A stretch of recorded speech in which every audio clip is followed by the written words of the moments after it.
하나님의 말씀은 에레미야 31장 1절로 시작합니다. 하나님께서 모세와 더불어서 언약을 맺을 때는 12지파 동병체가 하나가 되어서 하나님 앞에 언약을 맺었습니다. 그리고 여호수아에 의해서 이스라엘이 가나안 땅에 정착할 때도 이스라엘 12지파가 하나의 공동체로 결속이 되어 있었습니다. 그런데 나중에 이제 왕국 시대가 될 때 먼저는 베냐민 지파의 사울이 왕이 되고 나중에는 유다 지파의 왕인 다윗이 왕이 되죠. 그래서 다윗 때 분열돼 가던 12지파가 하나의 왕국에 이제 결속이 됩니다. 그런데 다윗의 아들 솔로몬 왕 때 그가 왕궁도 짓고 예루살렘 성전도 짓고 위대한 업적을 내세우지만 이스라엘 백성을 혹독하게 이러한 건축 사업에 끌어들이면서 국민들의 원성이 자자해요. 그래서 그의 아들 르호보암 때 백성들이 찾아와서 노역이라든지 세금을 탕감해 달라는데 르호보암이 그걸 거절하게 됩니다. 그러면서 하나님께서 이 통일 왕국을 북이스라엘과 남유대로 나누는 걸 허락하시죠. 그래서 남유다는 솔로몬의 아들 르호보암이 왕으로 이제 앉아 있고, 그리고 북쪽은 여로보암이 왕이 세워집니다. 그래서 북이스라엘과 남유다로 나눠져요. 왜 하나님께서 이렇듯 남유다와 북이스라엘로 나눠지게 했는가? 저는 굉장히 그것이 의문이었어요. 나중에 주님이 말씀해 주시기를 이스라엘 12지파가 사사시대도 그랬지만 나중에 왕국시대 하나의 왕국으로 갔지만 그 안에는 끊임없이 하나님을 떠나서 이 이방신을 섬기고 율법 말씀에 순종하기보다는 세상 문화에 젖어 있는 그런 상황에서 12지파 전체가 하나가 되어서 하나님을 섬기는 것이 불가능하다고 판단을 하셔서 믿음의 왕이고 신실한 왕인 다윗을 중심으로 한 다윗 왕조와 그렇지 않은 북이스라엘 왕조를 주님이 분리시켰다는 거죠. 이런 하나님의 계획은 실제로 역사 속에 판명이 나요. 북이스라엘 왕국은 BC 722년에 아수르에게 망합니다. 그러나 남유다 왕국은 계속해서 한 150여 년 더 가죠. BC 586년에 망하는 거거든요. 그리고 우리가 역사에서 보면 알겠지만 북이스라엘 왕국은 아수르에 망한 연후에 아수르 각지로 그 사람들이 소개가 되어서 흩어집니다. 그런데 남유다의 백성들은 바벨론으로 끌려갔다가 그들이 70년 만에 다시 돌아와서 예루살렘 성전을 재건하고 어떻게 보면 이스라엘의 그 신앙의 정통성을 회복하는 중심적인 역할을 하게 됩니다. 이렇듯 하나님께서 북이스라엘과 남유다로 나눴던 것은 어찌하든지 언약의 백성이 이스라엘을 존속시키려는 주님의 그 고육지책이었다고 할 수가 있어요. 오늘 우리가 읽는 이 에레미야서는 에레미야 선지자가 유다 왕국의 말기인 여호야김 왕, 그리고 여호야긴 왕, 그리고 시드기야 왕 때 하나님의 말씀을 전했던 선지자입니다. 그렇기 때문에 이미 북이스라엘 왕국은 망했습니다. 그렇기 때문에 이제 남은 것은 남유다 왕국만 남아있는 상황인데 하나님께서 에레미야 선지자를 통해서 북이스라엘 왕국 회복에 대한 말씀을 하고 계시는 겁니다. 여호와의 말씀이니라 그때 내가 이스라엘 모든 종족의 하나님이 되고 그들은 내 백성이 되리라. 그러니까 이미 망해서 나라가 없어진 북이스라엘 왕국, 이제 겨우 남아있는 남유다 왕국도 이제 그 등불이 꺼져가는 그런 상황에서 에레미야가 여호와가 모든 종족의 하나님이라는 이야기를 하는 거예요. 그리고 그들은 내 백성이 되리라. 이미 망한 북이스라엘, 망하고 있는 남유다, 그럼에도 불구하고 그들 모두를 하나님께 다시금 불러서 새로운 이스라엘을 세우겠다는 주님의 비전을 지금 제시를 하는 겁니다. 여호와께서 이같이 말씀하시니라. 칼에서 벗어난 백성이 광야에서 은혜를 입었나니 곧 내가 이스라엘로 안식을 얻게 하려 갈 때에라. 그러니까 고센 땅에서 노예살이였던 이스라엘 백성을 주님이 끄져내서 광야를 거쳐서 적과 끄는 가나안 땅에 그들 안착하게 하셨던 그 하나님의 지난날 역사를 되새기면서 이제 망해버린 북이스라엘의 백성들과 망해가는 남유다의 백성 모두를 하나님께서 다시금 출애굽시키듯이 하나의 백성으로 만들겠다고 이야기하시는 거죠. 옛적에 여호와께서 나에게 나타나사 내가 영원한 사랑으로 너를 사랑하게 인자함으로 너를 이끌었다 하였노라. 그러니까 지난날 이스라엘이 하나님으로부터 극진한 사랑을 받아서 노예살이에서 이렇듯 가나안 땅에 나라를 세우게 했던 그 영원한 사랑을 다시금 회상하면서 하나님께서 그 사랑으로 이제 북이스라엘의 흩어진 백성들과 남유다의 지금 고통당하는 백성을 하나로 만들겠다고 말씀을 하시는 겁니다. 그러니까 하나님은 한번 언약을 맺으면 비록 그 백성이 잘못했을지라도 그 백성을 돌이켜서 다시금 자기의 백성으로 만드시고자 하는 주님의 의지가 분명하게 나타나 있죠. 처녀 이스라엘아, 내가 다시 너를 세우리니 너가 세움을 입을 것이요 너가 다시 소고를 들고 즐거워하는 자들과 함께 춤추며 나오리라. 처녀 이스라엘이라는 것은 하나님이 그 남편 된 것을 상징적으로 의미하면서 사랑하는 이스라엘을 기어코 주님께서 당신의 배우자처럼 다시금 돌이켜서 세우겠다는 겁니다.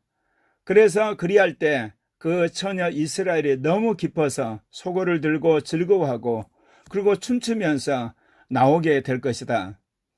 얼마나 희망적인 이야기입니까? 지금 남유다 왕국은 바벨론에 의해서 지금 고통을 당하고 있고 그리고 북이스라엘 왕국 일찍이 150년 전에 북이스라엘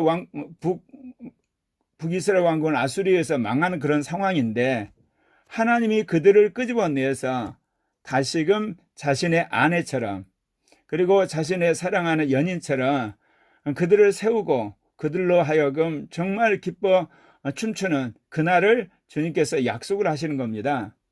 내가 다시 사마리아 산들의 포도나무들을 심되 심는 자가 그 열매를 따기 시작하리라. 북이스라엘 왕국의 수도가 사마리아예요. 그러니까 북이스라엘의 이 백성들이 다시 돌아와서 이 사마리아의 포도나무를 심고 안연히 거하게 되는 그런 놀라운 주님의 비전을 제시를 하는 겁니다. 에브라임 산 위에서 파수꾼이 외치는 날이 있을 것이라. 이르기를 너희는 일어나라. 우리가 시온에 올라가서 우리 하나님 여호와께로 나아가자 하리라. 에브라임 족속들이 이제 돌아올 때 파수꾼이 외치게 된다는 거죠. 그러면서 우리 다 같이 시온에 올라가서 우리 하나님 여호와를 찬양하자, 그렇게 이야기하는 절망적인 상태, 도저히 빛이라고 볼 수 없는 그런 상황인데 주님은 150년 전에 망한 북이스라엘 백성마저도 에브라임마저도 다시금 돌아오게 하고 그리고 이 유다 백성마저도 돌아오게 해서 시온에서 하나님을 찬양하게 하는 그 날이 올 것이라고 백성에게 소망의 말씀을 주고 있는 겁니다.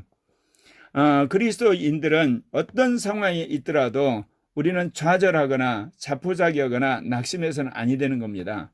우리는 예수 그리스도 안에서 이미 하나님의 자녀가 되었고 그 증거로 성령이 오셔서 우리 이름 석자가 하늘나라 생명책에 기록이 되어 있습니다.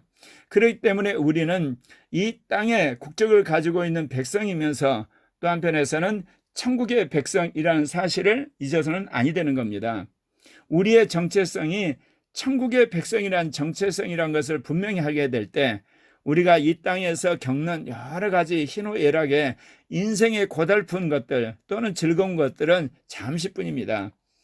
이러한 우리가 그리스도 안에서 거듭난 새 창조물이라고 하는 정체성이 분명할 때 우리가 어떤 우리의 몸으로 겪는 여러 가지 그런 어떤 연약함들이나 죄악들 또는 혼적인 그런 삶 속에서 우리가 느끼는 여러 가지 감정의 기복들을 극복하고 거듭난 영안에 오신 주님 안에서 우리가 그 모든 것들을 이기고 일어서는 이기는 자들이 되고 하나님의 백성으로 일어서는 것이 무엇보다 필요한 거죠. 지금 북이스라엘 왕국은 망했고 남유다는 망해져가는 이 상황에서 하나님의 말씀을 받은 에레미야는 지금 망해서 흩어져 버린 북이스라엘의 회복 이야기를 하고 있는 겁니다. 여호와께서 이와 같이 말씀하시니라. 너희는 여러 민족의 앞에 서서 야곱을 위하여 기뻐 외치라. 지금 북이스라엘 왕국이 강대국 아수르에 망했고 남유다 왕국이 강대국 바빌론을 망해가는데 이제 이스라엘 백성이 이제 회복이 되어서 여러 민족 앞에서 기뻐 외치는 날이 온다는 겁니다. 이것은 종말론적인 하나님의 비전으로서 예수 그리스도가 오셔서 어떻게 보면 망한 북이스라엘 왕국 그리고 남유다 백성들을 다 모아서 메시아의 왕국, 영원한 주님의 왕국으로 인도했다고 할 수가 있습니다. 그러나 이스라엘 백성이 자신들을 구원하러 오신 예수 그리스도를 환영하지 않고 그들을 거부함으로 말미암아 하나님이 계획하신 그 구원의 복음은 이스라엘이 아니라 이방인에게 넘어갔고 지금은 이방인 시대요. 이방인 시대가 끝나가는 즈음에 이스라엘이 다시 돌아오고 있습니다. 1948년 팔레스타인에 이스라엘이란 국가가 세워지게 됐고 지금 한 5만에서 6만 메시아닉 유대교라고 해서 예수 그리스도를 믿는 유대인들이 생겨나고 있습니다. 그러니까 세계가 복음화가 다 완료되어 갈 쯤에 이스라엘이 민족적으로 회개해서 주님 앞에 돌아온다고 로마서는 말하고 있습니다. 너희는 전파하며 찬양하며 말하라. 여호와여 주의 백성 이스라엘의 남은 자를 구원하소서 하라. 구약성경의 끊임없는 사상 중에 하나가 남은 백성의 사상이에요. 이스라엘 백성 전체가 하나님과 언약을 맺었지만 대부분의 백성들이 우상을 섬기고 이방신을 섬겨서 하나님을 섬기지 않고 세상신을 섬겨서 떠나갈 때 그럼에도 불구하고 남아서 여호와를 섬기고 주의 말씀에 따라 경건하게 산 그 백성을 하나님이 지켜주신다고 하는 남은 자 사상입니다. 그래서 예레미야가 그 이야기를 하는 겁니다. 너희는 전파하며 찬양하며 말하라. 여호와여 주의 백성 이스라엘의 남은 자를 구원하소서. 그러니까 북이스라엘 왕국의 남은 자, 남유다의 남은 자, 그 남은 자는 주님이 기어코 구원하신다는 거죠. 그래서 그들을 끄집어낼 것이다. 보라 나는 그들을 북쪽 땅에서 인도하며 땅끝에서부터 모으리라. 지금 이스라엘 백성이 중동 전역에 흩어졌거든요. 여기서 말하자면 땅끝까지 흩어졌어요. 그런데 주님께서 북쪽 땅에서 인도하여 내고 땅끝에서 모아서 그들을 내 앞에서 함께 찬양하고 경배하고 나를 경외하는 백성으로 만들겠다는 겁니다. 그들 중에는 맹인과 다리 저는 사람과 잉태한 여인과 해산한 여인이 함께 있으며 큰 무리를 이루어 이곳으로 돌아오리라. 그래서 이스라엘 백성들이 꿈꾸는 이런 나라, 이게 바로 그리스도의 왕국이고 그게 천년왕국이고 그것이 만물을 구속하는 나라로 훗날 실현될 것입니다. 물론 이스라엘 백성은 이것이 당장 이루어질 거라고 생각했죠. 그래서 바빌론 포로에서 돌아온 예수아와 스룹바벨 총독 때 그것이 이루어질 거라고 했지만 그게 이루어지지 않고 오랜 세월이 흘러서 예수 그리스도가 오셔서 회개하라 천국이 가까웠느니라 그 말씀을 전할 때 그들이 예수님이 자신들을 구원할 메시아라고 생각해서 따랐지만 예수 그리스도가 우리를 위한 구속주로서 십자가에 죽고 부활한 그 어간에 이스라엘 백성은 예수님을 배신을 하게 됩니다. 왜냐? 그들은 로마 제국 치하에서 자신들을 해방해 줄 제2 다윗으로 생각했는데 예수님은 그들을 위한 구속주로 오신 걸 보고 예수 그리스도를 자신들이 기다린 메시아가 아니라 그래서 결국은 죽이는 그런 죄를 범하게 되잖아요. 그럼에도 불구하고 이스라엘은 이제 세계 선교가 끝나는 시점에서 다시 돌아오고 있습니다. 하나님이 하신 언약은 반드시 이루어지는 겁니다. 시효는 될지 모르지만 주님의 언약은 반드시 성취가 된다는 것을 우리에게 보여주시는 거죠. 지금 예레미야 선지자가 말하는 이 북쪽 땅에서 백성들을 인도하고 땅끝에서부터 인도하는데 맹인과 다리 저는 사람, 잉태한 여인, 해산한 여인이 함께 오고 큰 무리가 이루어지는가? 실은 역사적으로 예수 그리스도가 오셔서 이들을 하나님 나라로 초청을 했댔습니다. 그러나 말씀드린 것처럼 이스라엘 백성들은 자신들을 죄에서 구원할 메시아를 기다린 게 아니라 자신들을 로마 제국에서 해방시킬 그야말로 다윗과 같은 메시아를 기다렸기 때문에 예수님을 거부를 했던 겁니다. 그러나 주님은 재림하셔서 이스라엘이 그토록 기다렸던 이스라엘의 나라 천년왕국 메시아 왕국을 반드시 이루시게 될 것입니다. 그들이 울며 돌아오리니 나의 인도함을 받고 강구할 때 내가 그들을 넘어지지 아니하고 물 있는 계곡의 곧은 길로 가게 하리라. 나는 이스라엘의 아버지요 에브라임은 나의 장자니라. 예레미야 선지자가 남유다의 선지자지만 그가 이스라엘 민족의 선지자로 부름받은 이상 북이스라엘 왕국에 흩어졌던 에브라임 백성들의 귀환을 지금 예언하고 있는 겁니다. 그래서 오늘 여기 보면 나는 이스라엘 아버지요 에브라임은 나의 장자니라. 북이스라엘 왕국의 대표적인 지파가 에브라임입니다. 남유다 왕국의 대표적인 지파가 유다 지파고, 그러니까 에브라임이 나의 장자라는 것은 그들이 다시 돌아오게 될 것을 이야기를 하시는 거죠. 그러나 이제 구속사가 진행이 되면서 과연 우리가 말하는 북이스라엘 왕국이 다시금 돌아왔냐, 남유다가 돌아왔냐? 여러분, 북이스라엘이나 남유다는 다시 회복이 되지 않았어요.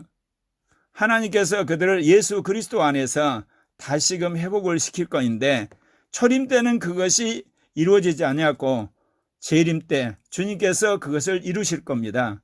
그래서 세계 선교가 다 끝날 때 지금 이스라엘에 모이기 시작했던 그 이스라엘 백성이 지금은 5, 6만만 예수를 믿지만 민족적으로 예수를 믿음으로 예레미야 선지자가 이야기했던 북이스라엘 왕국의 에브라임의 족속과 남유다 왕국의 유다 지파와 더불어서 베냐민 지파와 같은 모든 이스라엘 민족이 주님 앞에 돌아오게 되는 날이 올 것입니다. 그런 의미에서 북이스라엘 왕국이나 남유다 왕국이 하나의 왕국으로 그들이 모이는 것이 아니라 그리스도 안에서 그들이 하나가 되어서 이제 주님이 재림하셔 세울 천년왕국에 들어가게 될 것입니다. 그렇기 때문에 우리가 선지자들이 예언한 그 내용은 문자 그대로 이루어지는 것이 아니라 그 내용을 새롭게 재해석하셔서 주님이 역사 속에 구현하는 것을 우리는 보게 되는 겁니다. 말하자면 우리가 모세오경에서 주님께서 뜰과 성소와 지성소의 성막을 이야기하는데 그것이 역사 속에 그대로 이어지지 않지 않습니까? 그 성막이 결국은 솔로몬 성전으로 이어지고 수르바벨 성전이 되고 나중에 헤롯 성전으로 이어지지만 요한복음에 되면 그것이 바로 예수 그리스도가 성전됨을 예표한 거라고 말씀하시고 예수님이 가시고 나서는 우리가 성령을 받은 우리가 성전이라고 말씀을 하세요. 그리고 이것이 요한계시록에서는 하늘과 땅에 들어설 거룩한 하나님의 성전을 이야기를 하는 겁니다. 마찬가지로 북이스라엘 왕국이 망했는데 남유다 왕국도 이제 패망하게 되는데 이스라엘이 다시 회복된다는 것은 북이스라엘 왕국과 남유다 왕국이 통합된 새로운 왕국으로 그들이 만나는 것이 아니라 하나님 나라의 복음을 가지고 이 땅에 오신 예수 그리스도, 구주 되신 예수 그리스도 안에서 이스라엘 민족이 전민족적으로 하나가 되는 날, 그러니까 세계 선교가 끝나고 이제 이스라엘이 7년 환란 때 돌아오게 되는데 그때 그리스도의 복음을 받아들이게 되고 그들 대다수가 이제 휴거함으로 천년왕국에 들어가는, 그래서 주님은 선지자를 통해서 하신 약속을 이루시지만 새로운 시대에 맞게 새로운 방법으로 그들에게 예언을 실현시키는 주님이란 것을 알 수가 있습니다. 그렇기 때문에 오늘 우리가 이 예레미야 선지자가 말한 그 약속이 지금 예수 그리스도 안에서 이루어져 가고 있고 우리 또한 이방 백성이지만 그리스도 안에서 백성으로서 부름받았기 때문에 우리는 또한 예수 그리스도의 명령에 따라 세계 선교와 또한 주님이 우리 교회에 주신 14만 4천의 거룩한 무리들을 산출하는데 전심전력해야 될 것입니다.